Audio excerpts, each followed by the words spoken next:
there's also this misconception from people that you are certain things. Meaning, some people have this misconception that I am what I possess.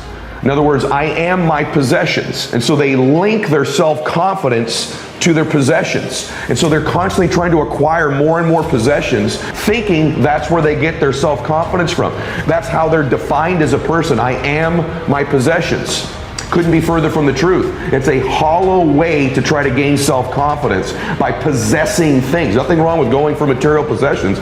I have all kinds of them. But I don't link my confidence to those possessions, nor am I deluded into thinking if I could just possess more things, then I'll feel better about myself. So this is a mistake. There's a flawed thought. Number one flawed thought, I am my possessions. Second flawed thought, I am my accomplishments. In other words, my self-confidence is only linked to what I accomplish. So because I haven't accomplished certain things, I don't have that certain title, that certain award, that certain recognition, I don't believe in myself. I'm riddled with self-doubt. I'm defined by my accomplishments. The difficult thing about that is now all your life you're going to have to accomplish more and more and more in order to feel self-confident and eliminate self-doubt. You are not your accomplishments. You are not your possessions. You are you. You are perfect. You are beautiful. You were born to do something great with your life. If you're a person of faith like me, you believe God made you in His image and likeness and wants you to do something great with your life, not that you are your possessions, not that you are your accomplishments.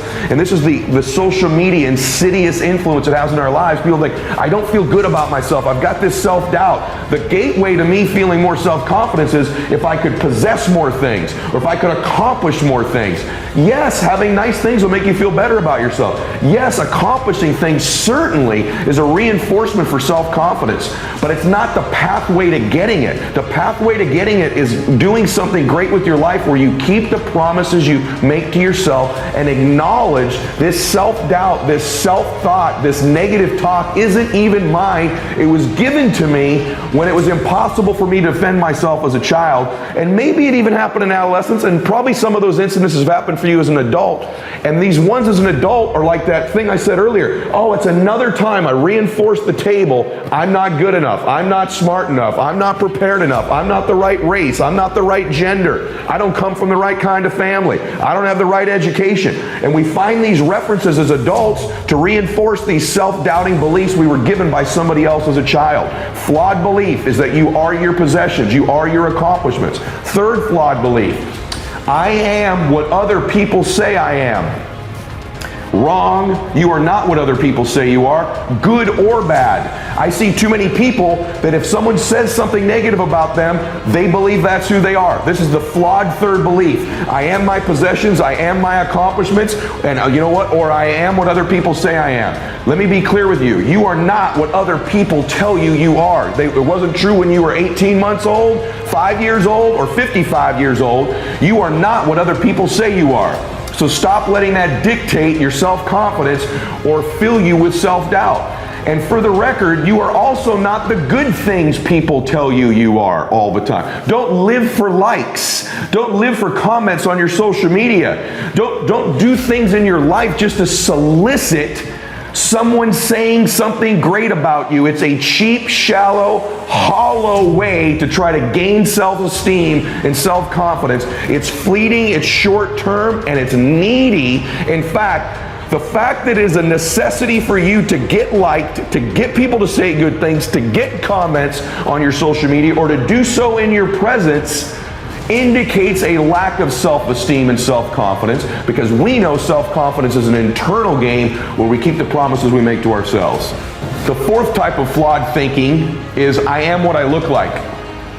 In other words, if I don't look a certain way, like what the magazine says I should, or social media says I should, if I don't look like these people, I shouldn't have self-confidence. And that's ridiculous. I can tell you straightforwardly, you're beautiful as you are. Especially the ladies listening to this or watching this. The world is constantly trying to get you to believe you're not enough. You don't look right. You should lose this weight. You should gain this. This should be smaller. That should be bigger. Whatever it might be. They're constantly messaging women, you're not enough. You're not enough. You're not enough. You are what you look like. And this is true for men as well. Let me tell you straightforwardly, you are not what you look like. You are your soul. You are your spirit. You are your gifts. You are the contributions you make. You are your intentions. At some point, you got to stop negotiating the price and decide your will to win is not for sale. Here's the truth. Most people's dreams can be bought. With enough failure, with enough rejection, they will sell their children's dreams. They can't still fight. They can get a little bit, but when it gets a little too hot, they go, boom, sold, buy the dream, you can have it. It's not worth it to me. And their will to win is buyable. You can buy it with a little success or a whole bunch of failure. Most people will sell their will to win. Some of you have sold it because you're making a little bit of money. You don't work like you did when you were making nothing. You're not after it like when you were broke. Now you got your 50, 100, 200, 300, 400 measly dollars a year, $1 million a year. Not to be rude, but that would not pay my jet fuel. And you think you're making a lot of money compared to what? But you sold your win for a little couple success. Some of you will sell your win for some failure. You're probably buyable. But if you decide at this meeting, my will cannot be bought. I don't care how long it takes, you can't buy this dude out. I'll keep fighting for my family. I'm the one. I'm gonna change my family tree forever. That's the decision. Decide now. You're gonna keep negotiating the price, or can you not be bought? I believe the greatest talent that you can draw a line through all the people who have won. Not all the people that win in business or life are unbelievable transfers of energy. Not all of them can close. Not all of them can persuade. Not all of them are great listeners. Not all of them even dealt well with adversity.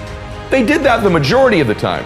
But all of them have in common, they developed the talent, and yes, it is a talent, it is a skill of not quitting. I don't think most of you right now that are struggling in your business life right now are giving yourself enough credit for this incredible talent you're developing, which is resiliency, which is the ability not to quit. Listen to what I'm telling you. As somebody who's built multiple different companies, I've coached some of the top athletes, entertainers, business people, and politicians in the world. And I'm telling you that even in my own team, when I hire people, I look for resiliency, and a notch above that is the talent, is the skill of not quitting as the number one thing that I look for. And many of you right now listening to this possess the number one skill necessary to win and don't give yourself any credit for it, which means it's not helping build your confidence. It's not going to the bank of crediting for your identity. And so although you possess this incredible ability that so many people in the world don't have and don't possess, you have it and you don't value it. You don't prize it. You don't give yourself credit for having it. It ought to be where you draw the majority of your confidence from. The ability to say, I don't quit, I'm resilient. I own the number one skill, the number one talent required to eventually win. I already have. I can't quit. You'd have to kill me to get me out of chasing my dream. I'm going to tell you right now, either you're going to control your time or your time's going to control you. Either you are going to dictate the terms of your life or you're going to be somebody who reacts and responds throughout their life. This device right here can both speed up time in your life or it can slow it down. It's not always a speed tool. So one of the tips that I've covered before but not enough people implement that I promise you is a quality of max out performers that relates to their time is they control it. They do not react and respond. They dictate the terms of their life most of the time. And that means this, when you wake up in the morning, the greatest thing you could do for yourself is not touch or look at this device for 30 minutes to an hour after awakening. So that when you wake up, you take control of your time. You control the time. You control the beginning of the day. You get clear, you meditate, you pray, you stretch, you think, you go through a gratitude exercise. You control the first 30 minutes of your day. It sets a tone that I'm in charge of my time, not what enters this. If the first thing you do is grab this now dictates the term of your day. This controls my day. What hits this, what email, what text, what call hits this, what Instagram post hit this controls me. It controls my time. But if you can stay away from it for the first 30 minutes to an hour, you send a message to your brain, to yourself, that you control time, that this day is on your terms. And again, you stack up a day, a week, a month, a year, 5 years of a lifetime of you controlling and dictating the terms of your life for just the first 30 minutes to an hour every day. It will revolutionize your life. You have an acceptance that problems and challenges are going to exist. Isn't it probably important that you learn to enjoy the process of overcoming them and solving them?